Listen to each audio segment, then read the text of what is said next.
Hey guys, welcome back to Handmade Home and another episode of Hester's house updates, and it's the kitchen update again. We're on part 3 of this 4-part series and I'm super excited to show you what you can do with really ugly kitchen tiles. So we've done the floor, done the walls, we've done the kitchen counters as you can see in the last 2 tutorials.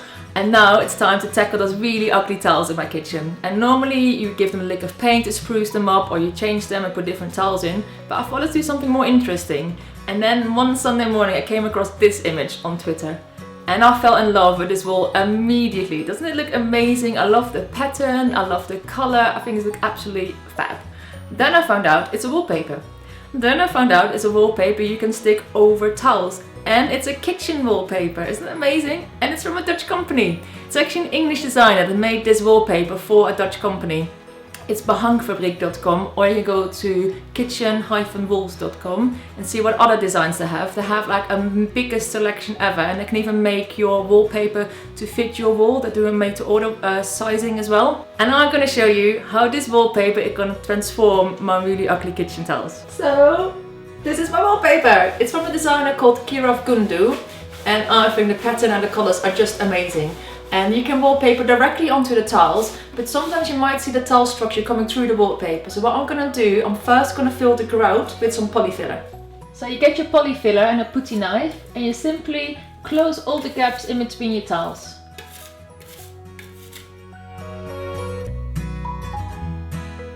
So all the grout has been filled up. I'm gonna let it dry for roughly an hour. Then I'm gonna smooth it down with sandpaper, and then it's ready for the wallpaper. So it's an hour later, and I just realized the filler is still wet because I didn't use a quick drying filler like I thought I was doing. I was using a normal filler, so it's gonna take 24 hours to harden out. I'm gonna have a little look tonight and see if it's hard enough for me to wallpaper over. Otherwise, I'm gonna have to do it tomorrow. It's a couple of hours later and the filler has dried, so I can wallpaper. So excited. Another thing I forgot to mention is besides it's heat proof, it's also waterproof and very easy to clean with just a damp towel. You can clean it. And this wallpaper is very good if you're a renter because it's removable. It's easy to peel it off and stick it back on again. So even if you live in a rented house, you can't decorate, you can still put this on in your kitchen and transform the look of your kitchen. The wallpaper comes with its own wallpaper paste powder. You mix with water. You simply mix according to the instructions. Mine you have to mix with a liter of water. You mix it together, then you're gonna let it stand for 10 minutes and then mix again. So it's 10 minutes later and gave the wallpaper paste another good stir, and now it's time to put the paste on the tiles. They recommend you do it with a roller or a big paddle brush. As I don't really have that many tiles, I'm just using a 2-inch brush, and you do have to give it a really thick coat of wallpaper paste if you wallpaper onto tiles.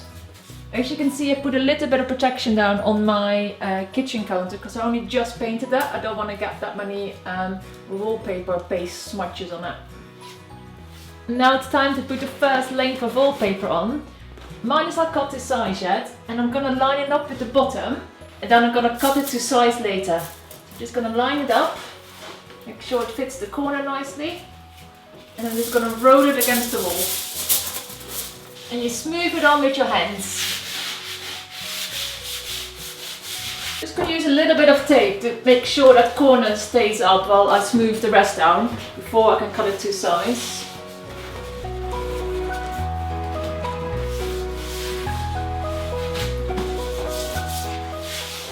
Use a cloth to get all the air bubbles out from underneath the wallpaper. I have a little ledge here, so what I'm going to do, I'm going to cut it in here, nice straight line, and then wallpaper the top as well. So now it's cut, I can smooth it over the edge as well. Doesn't it look colourful already? I think it looks amazing, I'm so happy. So keep going in the same way until you have covered the whole wall. The previous owner of my house unfortunately grouted in the sockets in my wall here. So you would normally take the plates of the sockets, then wallpaper and put the plates back on. But I just have to completely cut around the light sockets. To cut the paper to size, you simply feel where the tile stops, which is here. You're going to put your wallpapering tool on and you're just going to cut it with a standing knife. You give the first section one more smooth down with a cloth, and then we're going to move on to section 2 and section 3.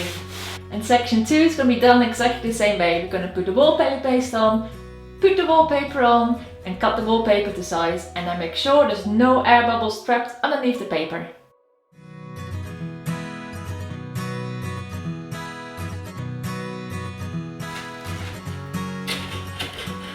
I want to show you something I've done here.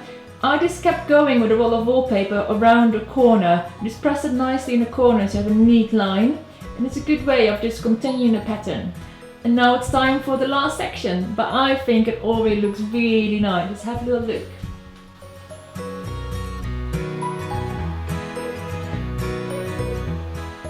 So the whole kitchen is wallpapered now. I'm gonna let it dry, and tomorrow at daylight I'm gonna show you the results.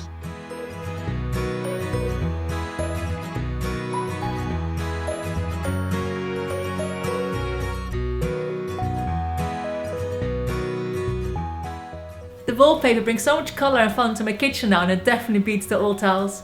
All that's left to do for me now is change the kitchen cupboard and my kitchen makeover is done. If you enjoyed this video, please subscribe to my channel. Handmade Home brings a new craft tutorial every Thursday.